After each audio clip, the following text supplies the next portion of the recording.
Yellow Productions presents a video review of the Hotel Forza Nagasaki. I'm Chris. I'm Topher. And today we're going to tell you everything you need to know if you're considering staying at this hotel, including the location of the hotel, the common areas of the hotel, and the inside of one of the rooms. Heads up, at first, this is one of the most interesting and unique hotel rooms I've ever stayed in, so stay tuned for that. But let me tell you about its location. It's located central Nagasaki, about 4 blocks from Chinatown, inside this covered shopping arcade, which it's January right now, so it's kind of decorated for Christmas. So sometimes I like to put up maps about where hotels are. Well, I found a map that's big enough to have me in front of it. And so the hotel is right here.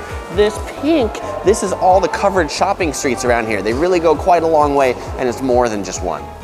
This is room 1120, a refreshed twin room on the 11th floor, the top floor of the hotel. Come on in, let me show you around. You're passing by the bathroom, we'll come back to that later.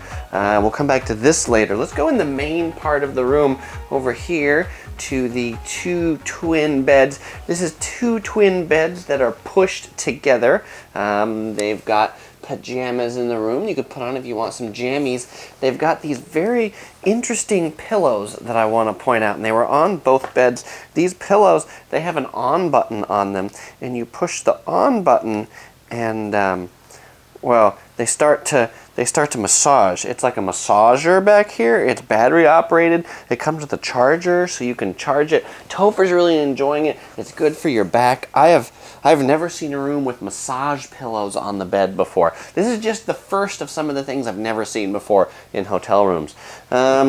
Something I see in a lot of hotel rooms are air purifiers, and this also is a humidifier. The window in the room is in a very interesting place. It is behind the headboard. That is very unusual to have a window behind the headboard tonight, so there's not much to see out there. Let me show you something over here. This is a little counter of sorts, but the room actually has an iPad in it. This is not my iPad. This is the hotel's iPad that, well, you know, my Japanese isn't so good, so I'm not exactly, haven't quite figured out what to do with this iPad, but it's got apps, it's got news, it's got like games and stuff, so you can entertain yourself all day with the provided in-room iPad.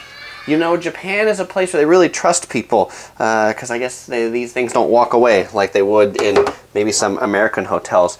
And they also provide an in-room USB charger in case you forgot to bring a charger for your phone. It has Android and iPhone plugs. A couple drawers down there, flat panel television over here, and then I'll show you this lounger here. This is a nice Chase lounge. And, well, this is the desk that's in the room, or the equivalent of the desk, you know. Japanese are masters of space, and so you can just pull this up, put your computer right here, and you've got your little portable desk, maybe something to eat from. The in-room closet in the hotel is over this way. It's a small closet, nothing super exciting except Japanese room, so it does have fabric and air freshener. I smell fresher already. All right, let's go back kind of where we came in. As you come in here, there's an electric tea kettle so that you can make tea. There's a mini bar that's over here, and there's the bathroom over here. So let's check out the bathroom. In the bathroom here, there's a sink. There's some hairbrushes and stuff in this bowl. But the rest of the toiletries, they were presented to us as we checked in at the front desk, which was kind of weird. We could pick up lotions and things like that. There's a little stool that you can pull out here that you can sit on, and maybe I'm going to do that. This bathroom has no towel racks. Instead, the towels are provided in a box that's on the floor, a towel box. How creative. And then there's a door here, a big glass door that opens up into the bathtub and shower area. This bathtub, it's a full, big soaking tub. It's like an echo chamber in here. You can put your towels up on this rack above the bathtub, and then the shower head is right here. So it's a combination bathtub and shower head. And then this is a really Japanese bathroom because they provide this little stool so that when you're taking a shower you can sit down, because Japanese like to sit down when they shower, and they provide you a little bucket so you can fill this up and wash your hair after you shower. And they've got some decent soaps and shampoos here. Fairly nice. But you know, the thing you didn't see in this bathroom is the toilet. And sometimes it's kind of obvious when I point out toilets in bathrooms, but there isn't one over here. And so we were trying to figure out where's the toilet? Where's the toilet? Walked around the whole room, and there was this other door on the other side of the hotel room, and in this other door, well, this is it. This is the toilet room. That's what's in this room. It's the Toto exciting, wonderful toilet. And I say exciting, wonderful toilet because if you take a look, it's got this magical control panel here that does everything. It does a bidet, it does a wash, and you even flush it just by pushing a button up there. There's no flusher on it. So we found the toilet. It is in this room. Final thing I wanted to mention is kind of related to the bathroom. It's about mirrors. Usually rooms have some other mirror outside the bathroom. It might be someplace like here. And when I opened up this drawer, I found this leather-bound thing that has a mirror inside of it. Let's see. Mirror. Mirror, mirror on the wall, who's the fairest of them all? Okay, so I did find the mirror. It was actually behind that toilet door. I guess we had it open, which is why I didn't notice. But what I also found here by the front door that I wanted to share with you, it's a pants press. And so you can open this up like this. You can put your pants in here, turn it on, you know, close it, and your pants will have a nice crease in it. You can probably tell my pants have not been pressed by this press yet.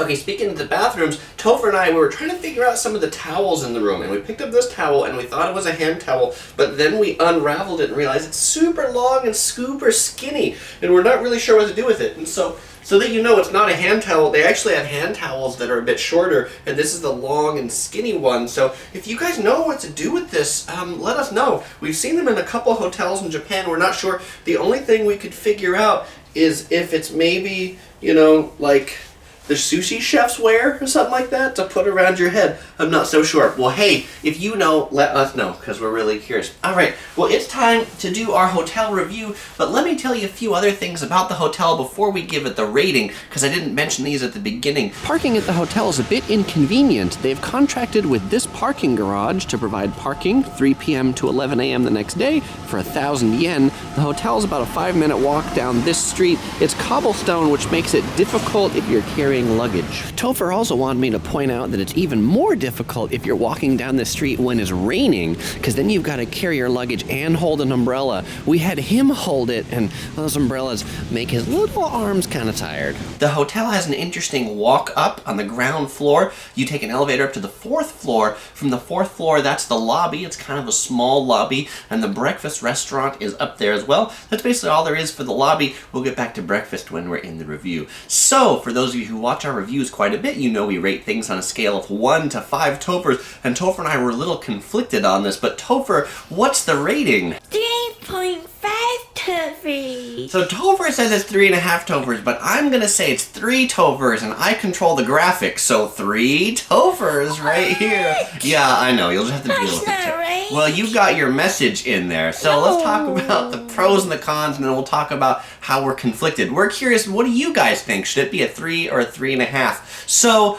on the pros, the hotel, I need to start.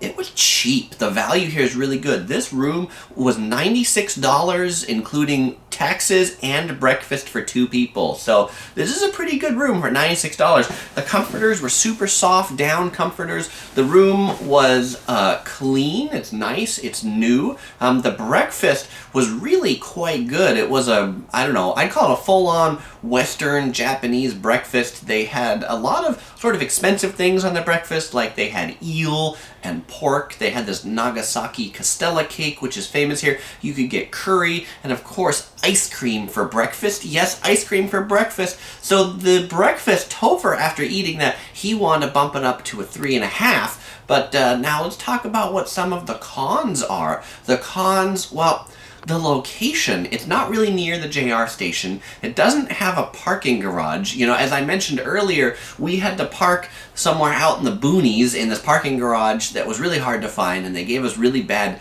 directions. They said it was called Reference Doza Park, no map, no nothing. Well, there is on the Japanese website if you can read Japanese, which unfortunately my Japanese reading comprehension is limited. And so we had to schlep our luggage here in the rain, and so that takes off some points. Also, we're on the 11th floor, and the window's up here, and it seems like it's a really thin glass. It was raining at night, and the rain was really hard in the window. We could also hear the streetcars from down below. They weren't super loud, but they were loud enough to be annoying at night. So that's why I gave it 3 tovers, because I was annoyed by getting here. And the sound out of the room. The room itself, though, again, was nice, and if what you're looking for in Nagasaki is value, I don't think you're going to find a better value than this hotel. Alright, well, thanks for watching. We hope you enjoyed this video. If this was your first time here, please click on this yellow ball to subscribe, or you can click one of these other things to watch some of our other videos, or find links in the description below. Alright, bye-bye. Bye. Hello, my name is Elder Tover. No, you can't use that?